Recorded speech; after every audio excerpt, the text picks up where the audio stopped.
अस्सलाम वालेकुम dear students, मैं हूं हिना शौकत, आपकी केमिस्ट्री की टीचर। और आज के इस लेक्चर में हम पढ़ने जा रहे हैं हमारा टॉपिक टाइप्स ऑफ सॉलिड्स। और इसमें हम डिस्कस करेंगे two types of solids which are amorphous solids and crystalline solids.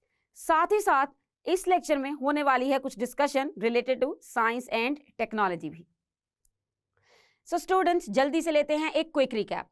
हमने स्टार्ट किया है chapter number 5 which is physical states of matter, और हमने कवर किया है उसका introduction, then typical properties of gaseous state, फिर हमने डिस्कस किए हैं कुछ लॉज रिलेटेड टू गैसेस, फिर हमने डिस्कस की typical properties of liquid state, and then we moved on to our topic 5.4 which was typical properties of solids. Typical properties of solids में हमने डिस्कस की हैं 3 प्रॉपर्टीज, और उन 3 प्रॉपर्टीज में थी रिजिडिटी, मेल्टिंग पॉइंट और सबसे इंपॉर्टेंट डेंसिटी। आज के इस लेक्चर में हम डिस्कस करेंगे हमारा topic types of solids which is topic 5.5। हमने जब गैसेस और लिक्विड्स को स्टडी किया था तब उनकी टाइप्स को स्टडी नहीं किया था। सो ये एक खास तरह की कैरेक्टरिस्टिक है सॉलिड की कि हम इसकी भी टाइप्स को स्टडी करने लगे हैं। According to the general appearance, हम ये क्लासिफिकेशन करते हैं अपीयरेंस है। जनरल अपीयरेंस का मतलब जो आपको देखने से पता चले।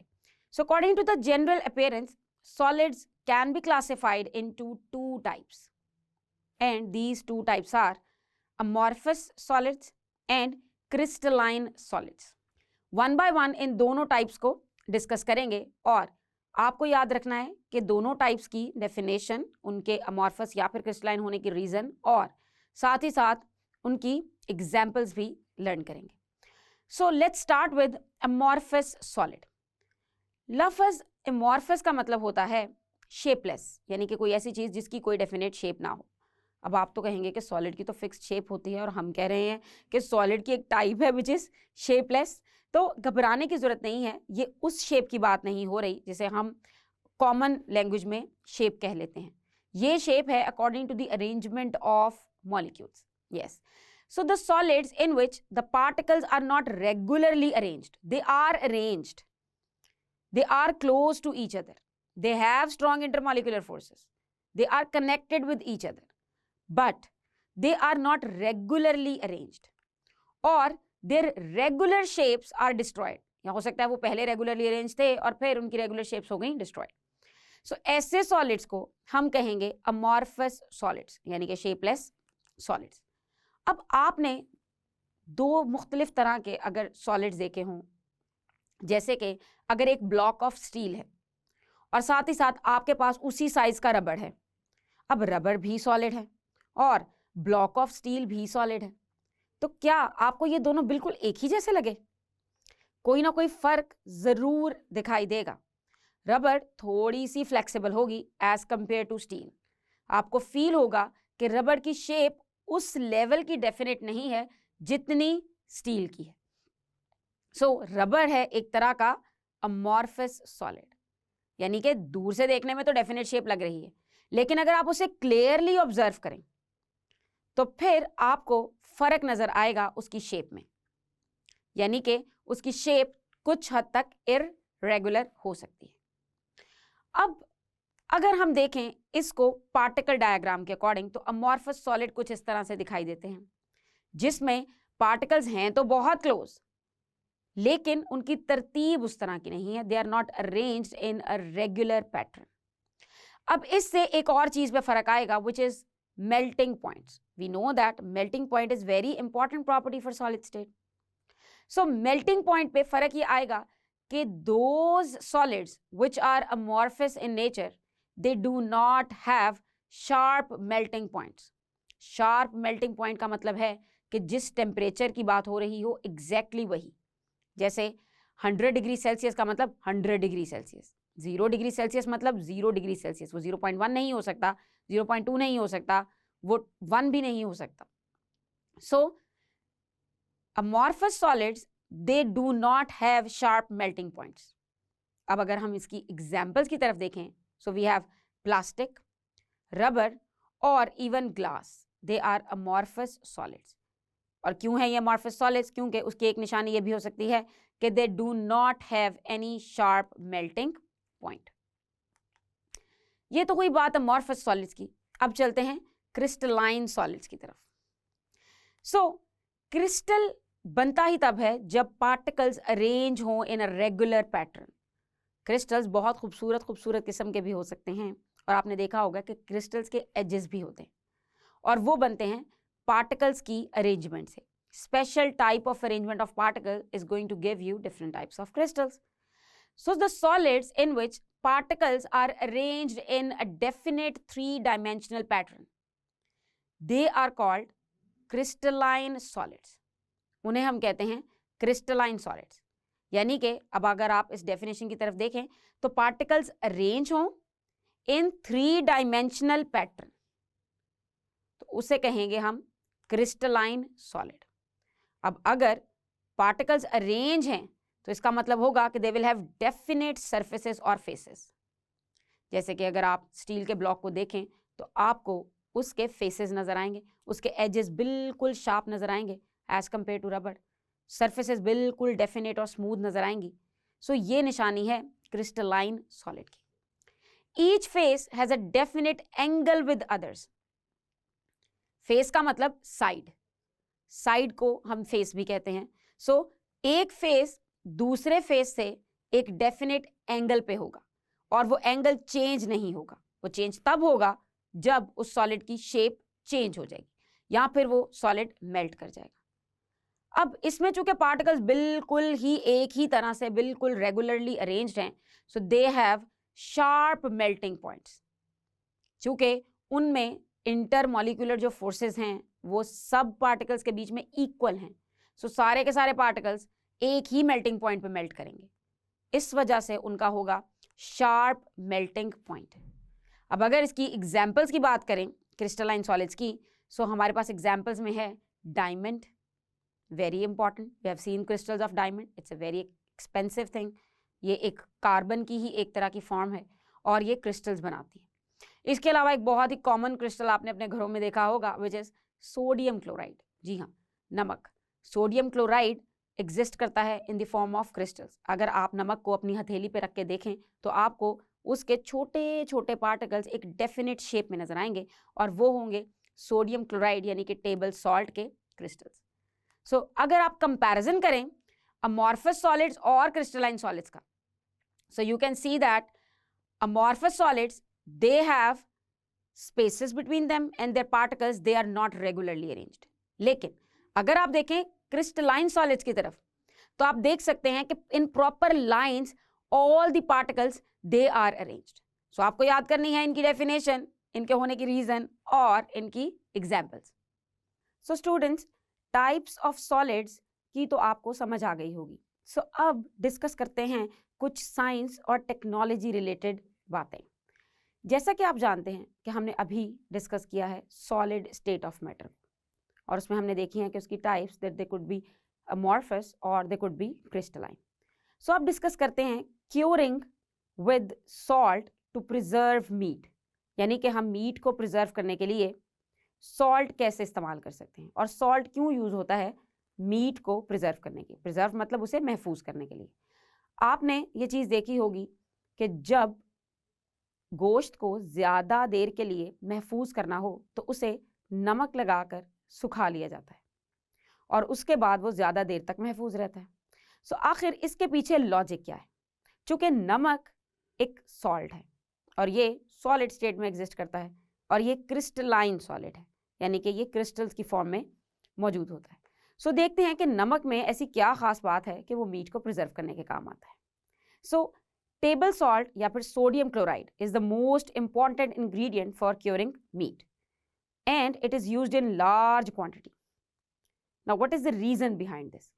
Salt kills and inhibits the growth of putrefying bacteria. अब ये इन बैक्टीरियाज की ग्रोथ को कैसे रोकता है?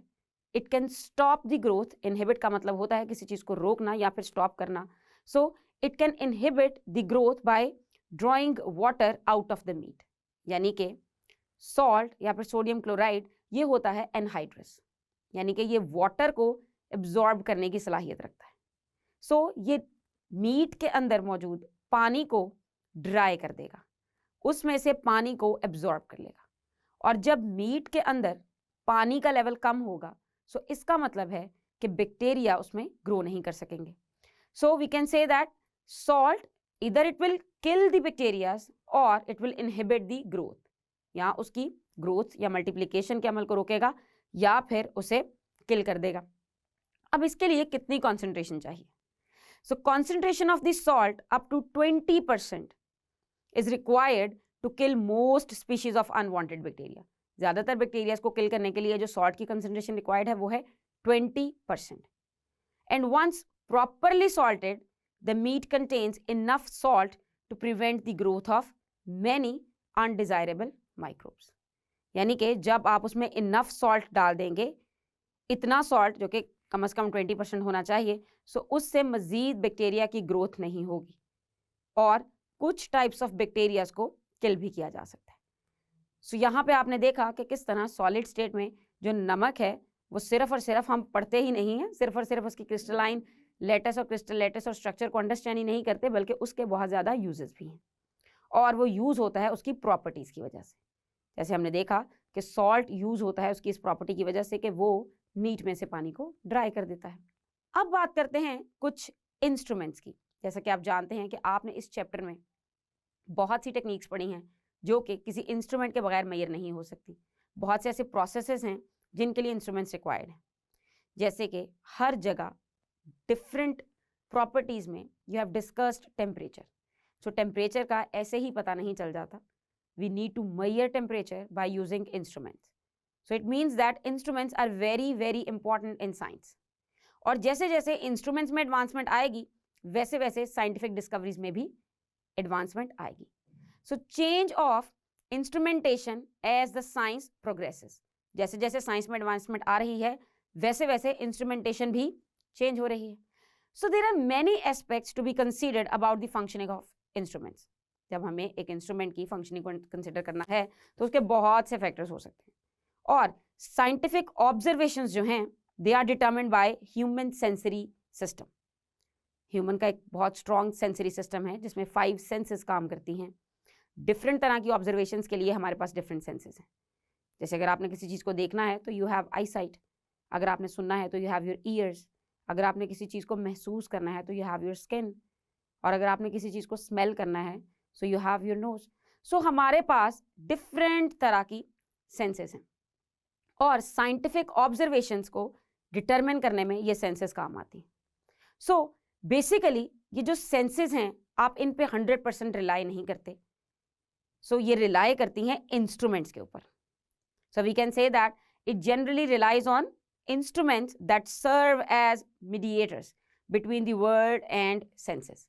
यानी हमारी सेंस और उस पर्टिकुलर प्रोसेस की तरफ एक चीज़ कॉमन है जो कि है इंस्ट्रूमेंट। मिसाल के तौर पे अगर आपने टेम्परेचर ही चेक करना हो तो आप अपनी सेंस से भी चेक कर सकते हैं, लेकिन वो सिर्फ आपको इतना बताएगा कि टेम्परेचर ज़्यादा है या कम, दैट्स इट। अगर आपको उसका एग्जैक्ट नंबर चाहिए so you need to go for instrument, यानी कि इंस्ट्रूमेंट ने उस गैप को फिल किया है। सो इंस्ट्रूमेंट जो कि है हमारा थर्मोमीटर वो आपको एग्जैक्ट रीडिंग बता देगा। So that's why instruments can be considered as a reinforcement of the senses. यानी कि सेंसेस का काम बेहतर तरीके से अंजाम देने के लिए यू नीड इंस्ट्रूमेंट्स, और जितना अच्छा और प्रिसाइज और हाई क्वालिटी इंस्ट्रूमेंट होगा उतनी ही अच्छी सेंसेस वर्क करेंगी। जैसे कि अगर आप टेम्परेचर की बात करें तो उसमें जब आपके पास रीडिंग लिखी आ जाएगी थर्मोमीटर पे तो बहुत आसान है उसको अपनी आई वाली सेंस से नोट डाउन कर लेना। अब उसमें स्किन की सेंस यूज नहीं होगी, उसमें यूज हुई है आई वाली सेंस, योर आई साइट, कि आपने बस उस नंबर को रीड किया और उसमें कोई गलती नहीं हो सकती। लेकिन अगर आप सिर्फ और सिर्फ अपने महसूस करने की हिस्से से टेम्परेचर को नापने की कोशिश करेंगे सो उसमें एरर का चांस हो सकता है, क्योंकि हो सकता है कि आपकी महसूस करने की हिस्स मेरी महसूस करने की हिस्स से थोड़ी सी मुख्तलिफ हो। जो चीज़ मुझे इतनी गर्म नहीं लग रही हो सकता है कि आपको लगे। तो साइंटिफिक ऑब्जर्वेशंस में हम इतना मार्जिन नहीं रखते। सो दैट्स वाई ये जो गैप है it is filled by scientific instruments. इसके अलावा these instruments they provide a great capacity for increasing the power of observation. बहुत सी ऐसी चीजें हैं जो आप अपनी 5 सेंसेस से ऑब्जर्व नहीं कर सकते और आप अपने प्रोसेसेस को इजी भी नहीं बना सकते, उसके लिए इंस्ट्रूमेंट रिक्वायर्ड ही होते हैं. And furthermore the scientific instruments they constitute a major factor in checking और changing the previously established theory. यानी पहले से जो थ्योरीज बनी हुई हैं उनको चेक करने के लिए, उनको राइट प्रूफ करने के लिए या उन्हें रॉन्ग प्रूफ करने के लिए या उनमें कोई अमेंडमेंट करने के लिए, कोई चेंज करने के लिए साइंटिफिक इंस्ट्रूमेंट ही मेजर पार्ट है. जैसे जैसे इंस्ट्रूमेंट्स में एडवांसमेंट आ रही है वैसे वैसे पुरानी थेरीज पे भी ज़्यादा एडवांस्ड लेवल पे काम हो रहा है और बहुत सी ऐसी थेरीज हैं जो कि लॉज बना दी जाती हैं और बहुत सी ऐसी थेरीज हैं जो नए इंस्ट्रूमेंट आने की वजह से आगे फॉरवर्ड नहीं की जा सकती क्योंकि शायद उनकी रीडिंग्स नए इंस्ट्रूमेंट्स के अकॉर्डिंग बैलेंस नहीं होती. सो ये तो थी बात इंस्ट्रूमेंट्स के बारे में और साइंस और टेक्नोलॉजी में इंस्ट्रूमेंट्स की इंपॉर्टेंस के बारे में. अगर आप एक साइंटिस्ट बनना चाहते हैं तो you need to get familiar with the instruments, क्योंकि सिर्फ और सिर्फ आप अपनी 5 सेंसेस से साइंटिस्ट नहीं बन सकते. हमें अपने हर प्रोसेस की रिकॉर्डिंग के लिए, हर प्रोसेस की ऑब्जर्वेशन के लिए ज़्यादा से ज़्यादा प्रिसाइज इंस्ट्रूमेंट्स की ज़रूरत है. सो स्टूडेंट्स, आज के इस लेक्चर में हमने डिस्कस की हैं types of solids in detail, जिसमें हमने देखा what is crystalline solid and what is amorphous solid. आपको याद करनी है इनकी डेफिनेशन और स्पेसिफिकली इनकी एग्जाम्पल्स भी. साथ ही साथ हमने देखा कि हाउ टेबल सॉल्ट और sodium chloride is used to preserve meat और कुछ डिस्कशन की है about instruments, that why instruments are important in science और इंस्ट्रूमेंट्स में एडवांसमेंट किस तरह से हेल्प कर सकती है. So see you all in next lecture. Until then, अल्लाह हाफिज.